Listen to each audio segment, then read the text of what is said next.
எனக்கு ஒரு சந்தேகம். இந்த இன்சூரன்ஸ் போட்டீங்கன்னா, பின்னாடி காலத்துல உங்களுக்கு உதவும். அதுலயும் அந்த ஆக்சிடென்ட் இன்சூரன்ஸ் திடீர்னு நீங்க உங்களுக்கு கால் உடையலாம், கை உடையலாம். அதான் நம்ம போட முன்னாடி நம்மள நோயாளி ஆக்கி தான் போடுறாங்க. சரி ஓகே அப்படின்னு சொல்லி பார்த்தா, அதுல லாஸ்ட்ல ஒண்ணு சொல்றாங்க. இப்ப கண்டிஷன்ஸ் அப்ளை அப்படின்னுவாய்ங்க.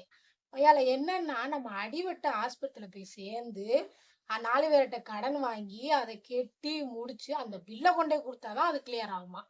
இதுக்கு எதுக்குல இன்சூரன்ஸ்? அது கடனே வாங்கிட்டு போயிரலாம்ல. அது கேட்டா இன்சூரன்ஸ் போடுங்க. கை உடைஞ்சா, கால் உடைஞ்சா உடனே நாங்க வந்துருவோம். அது வேற அன்னைக்கு என்னமோ பஜாராம். அப்படின்னு பாலிசி பஜார். அவன் ஃபோன் பண்றான். நீங்க வந்து டெலிவரிக்கு போறீங்க. ஏதாவது ஒண்ணுனா நாங்க எப்ப நீ வருவ? நான் பில் எல்லாம் 4 பேர்ட்ட கடன வாங்கி கட்டி முடிச்சதுக்கு நீ வருவ. இதுக்கு எதுக்கு இன்சூரன்ஸ்?